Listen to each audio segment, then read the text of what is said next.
दोस्तों हमारा आज का टॉपिक है दर्पण मिरर।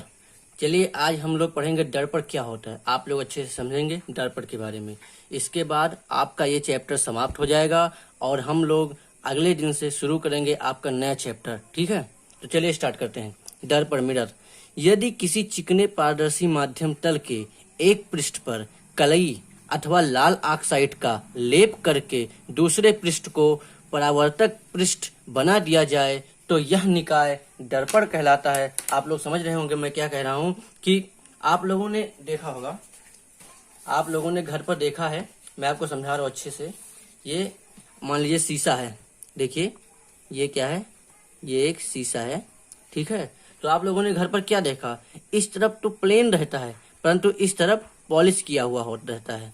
आप लोगों ने देखा होगा इस तरफ पॉलिश किया हुआ रहता है। तो ये जो पॉलिश होता है दोस्तों, ये होता है लाल ऑक्साइड का। अभी आप लोगों ने पढ़ा कि ये होता है किस चीज का, लाल ऑक्साइड का होता है। यदि दोस्तों मिरर के एक तरफ पॉलिश ना किया जाए, अर्थात दोनों तरफ पॉलिश ना किया जाए, किसी तरफ पॉलिश ही ना किया जाए, तो हमें क्या हमारा चेहरा दिखेगा, नहीं दिखेगा। तो दर्पण आप लोग सीधे समझ लीजिए कि दर्पण में यदि हमारा चेहरा आप लोग दर्पण में देखते हैं तो वो इस कारण देखते हैं क्योंकि उसके एक पृष्ठ पर यानी दूसरे पृष्ठ पर उसके पीछे लाल ऑक्साइड का लेप करके दूसरे पृष्ठ को परावर्तक पृष्ठ बना दिया जाता है। मतलब एक पृष्ठ को लाल ऑक्साइड का लेप लगा दिया जाता है और दूसरे पृष्ठ को चिकना रखा जाता है, जिससे प्रकाश की किरणें आकर यहाँ परावर्तक तल से टकरा कर परावर्तित हो जाती हैं, जिसके कारण हमें प्रतिबिंब दिखाई देता है। या फिर आप समझ लीजिए प्रकाश का परावर्तन नियम भी इसी के कारण होता है, क्योंकि प्रकाश की किरणें होती हैं वो आर पार नहीं जा पाती हैं। ये जो लेप होता है वो भी लाल ऑक्साइड का ही होता है। अगर लाल ऑक्साइड का लेप ना हो, किसी अदर ऑक्साइड का लेप तो हो सकता है प्रकाश के परावर्तन का नियम भी ना हो। ये मैं आपको प्रकाश के परावर्तन के नियम के माध्यम से समझा रहा हूँ, परंतु आप लोग मिरर को समझिए। मिरर में कोई ज्यादा बताने वाली चीज नहीं, आप लोग इतना जान लीजिए कि यदि किसी चिकने पारदर्शी माध्यम तल के एक पृष्ठ पर कलई अथवा लाल ऑक्साइड का लेप करके दूसरे पृष्ठ को परावर्तक पृष्ठ बना दिया जाए तो यह निकाय दर्पण कहलाता है।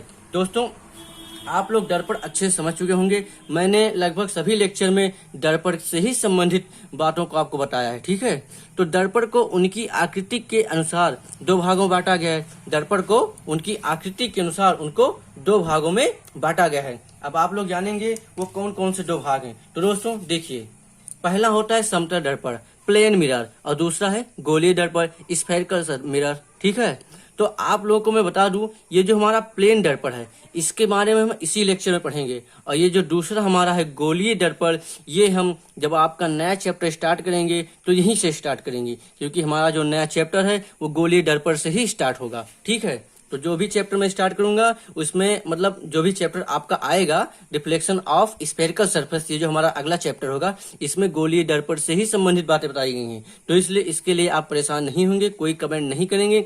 ये जो गोलीय दर्पण है इसे हम अगले चैप्टर में कवर करेंगे। फिलहाल इस लेक्चर में हम सिर्फ समतल दर्पण प्लेन मिरर के बारे में पढ़ेंगे। तो दोस्तों आपको मैं समझाता हूँ समतल दर्पण क्या होता है। चलिए देखते हैं समतल दर्पण क्या होता है। यदि आप इसका स्क्रीनशॉट लेना चाहें तो ले सकते हैं।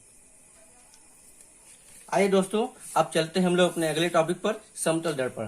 देखिए समतल दर्पण प्लेन मिरर, समतल दर्पण प्लेन मिरर, ऐसे दर्पण जिनका परावर्तक पृष्ठ समतल होता है। आप लोग देखिए ऐसे दर्पण जिनका परावर्तक पृष्ठ समतल होता है। परावर्तक पृष्ठ के बारे में मैंने पिछले लेक्चर में अच्छे से आपको समझाया है, तो चलिए एक बार मैं फिर से समझा देता हूँ कि परावर्तक पृष्ठ उस बिंदु को कहते हैं जहां पर प्रकाश की किरणें आकर आपतित होकर पूर्ण रूप से परावर्तित हो जाती हैं। ये देखिए प्रकाश की किरणें आकर आपतित हुई और यहाँ पर परावर्तित हो गई। तो ये जो बिंदु होता है, ये जो तल होता है, इसे ही हम लोग बोलते हैं परावर्तक पृष्ठ। ठीक है, तो आप लोग देख रहे होंगे समतल दर्पण में कि ये देखिए पॉलिश लाल ऑक्साइड का होता है। आप लोग पढ़ चुके हैं, आपने पढ़ा ऐसे दर्पण जिनका परावर्तक पृष्ठ समतल हो। तो आप लोग देख रहे हैं इसकी जो ये सतह है ये एकदम से चिकनी है, समतल है, और इसके एक सतह पर पॉलिश किया हुआ है, जिससे प्रकाश की किरणें आपतित होकर पूर्ण रूप से परावर्तित हो जाती हैं। ये देखिए कलई किया हुआ पृष्ठ, ये जो पृष्ठ है ये कलई किया है, मतलब लेप लगा हुआ है, और ये लेप किसका है आप लोग जान चुके हैं, लाल ऑक्साइड का। और ये जो बिंदु है इसे बोलते हैं परावर्तक पृष्ठ। तो दोस्तों आप लोग अच्छे से समझ गए होंगे। तो मुझे आशा है आपको ये वीडियो पसंद आया। दोस्तों यदि कोई भी टॉपिक में प्रॉब्लम हो, किसी भी लेक्चर में प्रॉब्लम हो, तो आप मुझे कमेंट में जरूर बताएं, मैं आपके उस समस्या का समाधान करूंगा। दोस्तों यदि वीडियो अच्छा लगा हो तो लाइक कीजिए, शेयर कीजिए। देखो बच्चों, आपका एक सब्सक्राइब और एक लाइक आपके फ्यूचर और मेरे टैलेंट को कई गुना बढ़ा देता है। तो चलिए दोस्तों, इसी के साथ धन्यवाद।